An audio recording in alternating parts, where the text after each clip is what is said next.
چند چیزوں کا نام اسلام نہیں ہے، یا کسی شکل کا نام اسلام نہیں ہے، بلکہ جب آواز لگی اسلم قال اسلمت لرب العالمین، کہ جب اس نے آواز لگی کہ اپنے آپ کو پوری طرح حوالے کر دو، تو میں نے اپنے آپ کو پوری طرح حوالے کر دیا ہے. ان صلاتی و نسکی و محیای و مماتی، ان صلاتی میری جانی قربانیاں، و نسکی میری مالی قربانیاں. صلات جانی قربانی، نسک مالی قربانی، یہ تمام کی تمام اللہ کے لیے ہیں. میرا مرنا جینا سارا کا سارا اللہ کے لیے ہے. اللہ کے لیے ہونے کا مطلب یہ ہے کہ 24 گھنٹے پوری زندگی اللہ کے دھیان کے ساتھ گزارنے والا بن جائے. میرے دوستوں بزرگوں، ذکر کسے کہتے ہیں؟ ذکر کسے کہتے ہیں؟ اور عبادت کسے کہتے ہیں؟ عبادت کسے کہتے ہیں اور ذکر کسے کہتے ہیں؟ عبادت اس کو کہتے ہیں کہ ادیت کا تقاضا پورا کر دو. ادیت کا تقاضا پورا کرو، یہ عبادت ہے. صرف نماز عبادت نہیں ہے، صرف نماز عبادت نہیں ہے، بلکہ ادیت کا تقاضا پورا ہونا عبادت ہے. صرف نماز عبادت نہیں ہے کہ نماز پڑھ لی تو عبادت کر لی، اب تجارت کر رہا ہے تو یہ کہہ رہا ہے کہ میں عبادت سے فارغ ہو گیا. تجارت کرتے ہوئے یہ کہہ رہا ہے کہ بھائی تم نے عبادت کر لی، کیا میں نے عبادت کر لی ہے، کیا کہ نماز سے فارغ ہو گیا؟ نہیں میرے دوستو، 10 چیزوں کا نام عبادت ہے. 10 چیزوں کا نام عبادت: نماز، روزہ، حج، زکوٰۃ، ذکر، تلاوت، دعوت کی محنت، تجارت، پڑوسیوں کے حقوق، سنتوں کا اہتمام. یہ 10 چیزیں عبادت ہیں. نماز، روزہ، حج، زکوٰۃ، ذکر، تلاوت، دعوت کی محنت، تجارت، پڑوسیوں کے حقوق، سنتوں کا اہتمام. ان 10 چیزوں کا نام عبادت. امام غزالی رحمۃ اللہ نے فرمایا ہے کہ 10 چیزیں بن کر عبادت ہوں گی. کسی ایک عمل کا نام عبادت نہیں ہے. خیر عبادت میں صفت احسان. جب یہ بات واضح ہو گئی کہ صرف نماز عبادت نہیں ہے، تو یہ بھی بات صاف ہو جانی چاہیے کہ صرف نماز میں صفت احسان مطلوب نہیں ہے، بلکہ صفت احسان عبادت میں مطلوب ہے. عبادت کہاں صفت احسان کہاں مطلوب ہے؟ صفت احسان عبادت میں مطلوب ہے. یہ نہیں فرمایا کہ نماز ایسے پڑھو گویا تم ہمیں دیکھ رہے ہو. یہ نہیں فرمایا کہ نماز ایسے پڑھو کہ تم اللہ کو دیکھ رہے ہو. جب کوئی انت عبد اللہ کہنے کا طرح کا ترجمہ کرتا ہے تو یہ کہتا ہے کہ نماز ایسے پڑھو کہ اللہ کو دیکھ رہے ہو. نہیں، یہ نہیں آیا روایت میں کہ نماز اس طرح پڑھو کہ اللہ کو دیکھ رہے ہو، بلکہ روایت میں یہ ہے کہ عبادت اس طرح کرو کہ اللہ کو دیکھ رہے ہو. اور عبادت کے بارے میں عرض کر دیا ہے کہ نماز عبادت نہیں ہے، صرف نماز عبادت نہیں ہے، بلکہ 10 چیزیں عبادت ہیں. زندگی کے تمام شعبوں میں اللہ رب العزت کے احکامات کا پابند ہو کر چلنے کا نام عبادت ہے، اور اس میں اللہ کا دھیان باقی رکھنا یہ ذکر ہے. صفت احسان ذکر بن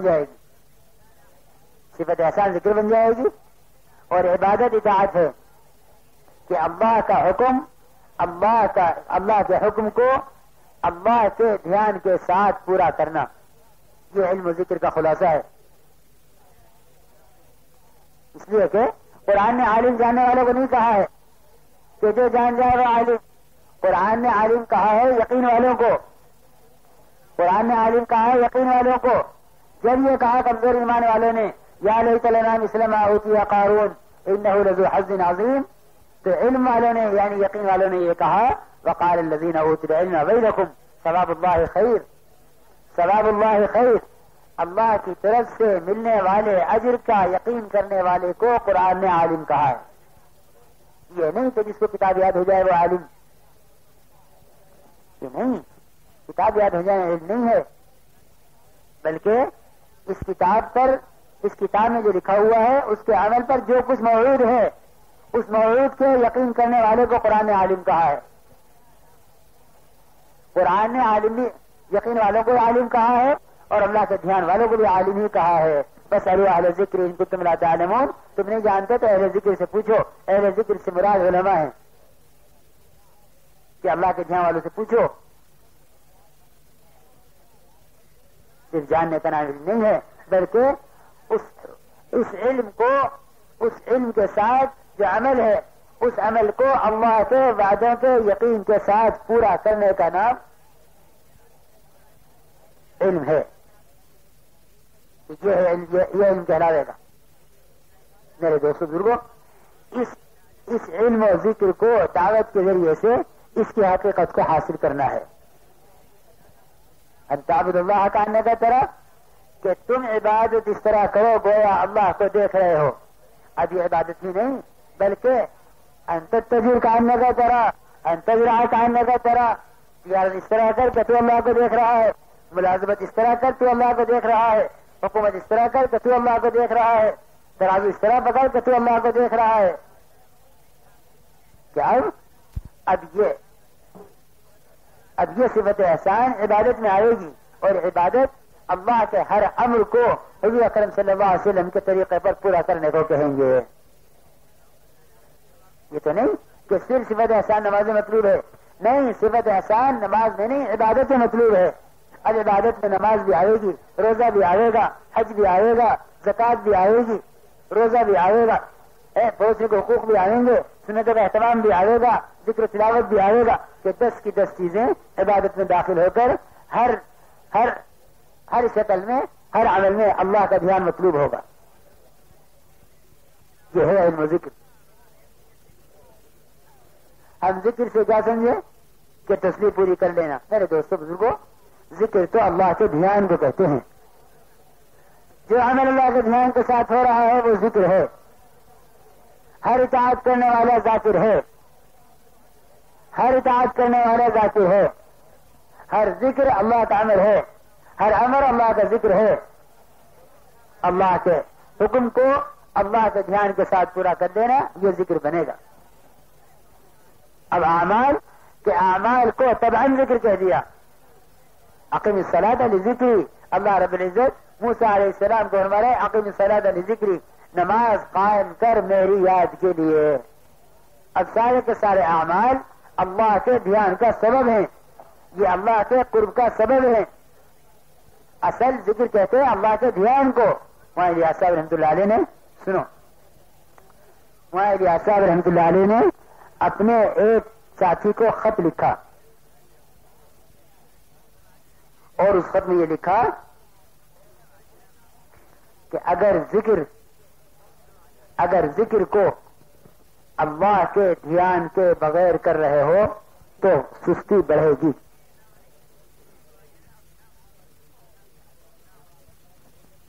میرے دوستو عزیز بزرگوں,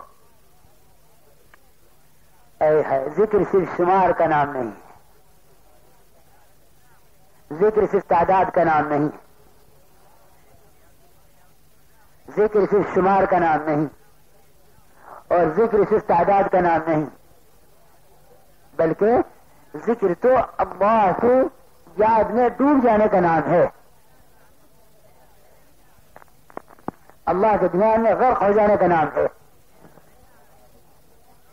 جب اللہ نے ذکر اپنی یاد کے لیے دیا, یعنی نماز اپنی یاد کے لیے دی, اور اس نماز کو اللہ کے دھیان کے بغیر پورا کر لیا, تو مجھے بتاؤ کہ یہ ذکر بنا یا غفلت بنی؟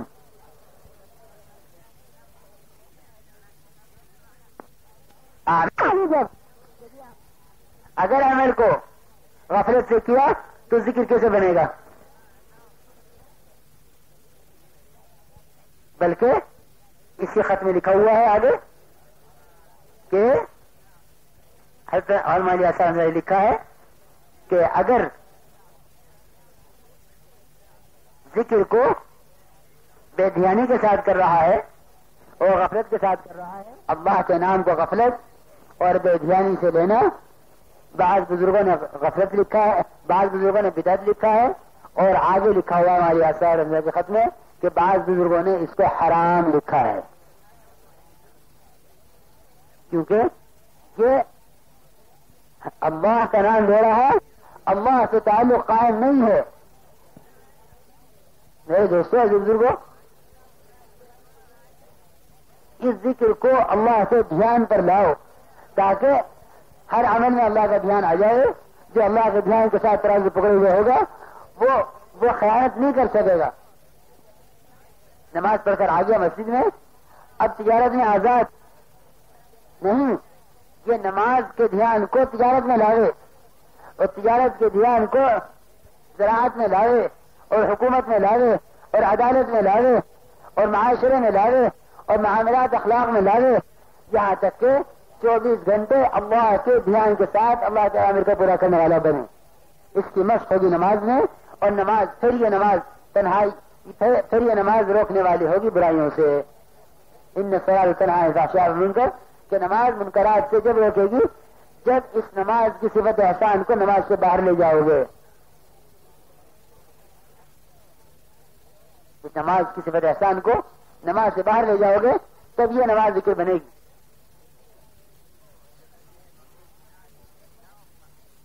لیکن اعمال کی دعوت امت میں سے نکل گئی، اعمال کی دعوت امت میں سے نکل گئی، امت میں سے سرے سے دعوت ہی نکل گئی۔ اب امت کیا سمجھ رہی ہے؟ میں نے عمل کر لیا، عمل ہو گیا، میری ذاتی ذمہ داری کی پوری ہو گئی۔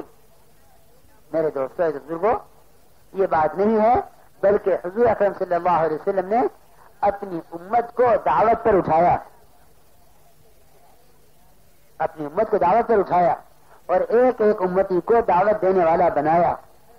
یہ امت دعوت کے بغیر خسارے سے نکل نہیں سکتی، یہ امت دعوت کے بغیر خسارے سے نکل نہیں سکتی، کیونکہ جب دعوت کے بغیر اعمال ہوں گے اور ان عملوں کے مقابلے میں اسباب آئیں گے تو یہ اسباب کو عملوں پر یقین نہ ہونے کی وجہ سے ترجیح دے گا،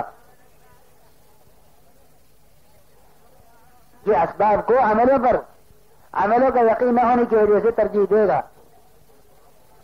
جب اسباب کو اعمال پر ترجیح دے گا تو اس کی زندگی میں اعمال اتنے آئیں گے جتنے سے اس کی دنیا کا نقصان نہ ہو، جتنے سے اس کی دنیا کا نقصان نہ ہو اتنے اعمال قبول کرے گا، اور جہاں اس کی دنیا عمل کے مقابلے میں آئے گی وہاں ہی چھوڑ دے گا کہ اس سے اس کا دین ناقص ہو جائے گا، اور اس ناقص دین کے ساتھ اس پر پھر حالات ٹوٹیں گے مصیبتوں کے، اور پھر پریشانی آئیں گی، اور یہی کہے گا کہ عمل کرنے کے باوجود حالات کیوں آ رہے ہیں۔ میرے دوستوں بزرگوں، اللہ رب العزت حالات اس لیے نہیں لاتے، اللہ رب العزت حالات اس لیے نہیں لاتے کہ تم وقتی طور پر عمل کر لو، بلکہ اللہ رب العزت حالات اس لیے لاتے ہیں تاکہ تم غلط راستوں سے صحیح راستے کی طرف پھر جاؤ۔ حالات رخ موڑنے کے لیے ہیں، حالات عمل کرنے کے لیے نہیں ہیں، کیونکہ اعمال تو مستقل ہیں، حالات ہوں یا نہ ہوں۔ عمل کا موضوع حالات نہیں ہے، اعمال کا موضوع حکم ہے۔ اعمال کا موضوع کیا ہے؟ اعمال کا موضوع حکم ہے، اعمال کا موضوع حالات نہیں ہے۔ وَلَنُذِيقَنَّهُمْ مِنَ الْعَذَابِ الْأَدْنَىٰ دُونَ الْعَذَابِ الْأَكْبَرِ لَعَلَّهُمْ يَرْجِعُونَ کہ ہم بڑا عذاب لانے سے پہلے چھوٹے چھوٹے جھٹکے لاتے ہیں، تاجروں میں جھٹکے لاویں گے، زمینداروں میں جھٹکے لاویں گے، ملازموں میں جھٹکے لاویں گے، کہ ان میں جھٹکے لاتے ہیں کیوں؟ تاکہ یہ حالات ان کی تربیت کر دیں۔ لیکن ہمارا حال یہ ہے کہ ہم حالات آنے پر عمل کرتے ہیں، حالات آ گئے عمل کرو۔ کسی کو عمل کرتے ہوئے دیکھو گے تو بیچارہ کسی حالت میں گرفتار پاؤ گے کہ چلو عمل کرو، حالات آ گئے۔ میرے دوست بزرگوں، حالات کے لیے کیے جانے والے اعمال اتنے بے جان ہوتے ہیں کہ ان سے حالات کبھی نہیں سدھرا کرتے۔ حالات تو ان اعمال سے بدلا کرتے ہیں جو حکم کی بنیاد پر کیے جائیں۔ حکم کی وجہ سے حالات، حکم کی وجہ سے اعمال کا کرنا اخلاص ہے، اور حالات کی وجہ سے اعمال کا کرنا اغراض ہیں۔ کہ حالات میں پھنسا اور عمل کیا، اللہ رب العزت قرآن میں یہ فرماتے ہیں فلما نجاهم من البر اذا هم يشركون، کہ ایک ٹھنڈی ہوائیں سمندر میں جا رہے اور طوفان آ گیا۔ اب کیا کہتے ہیں؟ اے اللہ تو ہی بچائے گا، اے اللہ تو ہی بچائے گا۔ فلما نجاهم، جب ہم ان کو بچا لیتے ہیں، اذا هم یشرکون، میرے دوستوں بزرگوں، حالات میں پھنسیں گے بار بار اور حالات سے نکلیں گے بار بار، لیکن کبھی حالات کی نسبت اعمال کی طرف نہ کریں گے، ہمیشہ حالات کی نسبت اسباب کی طرف کریں گے۔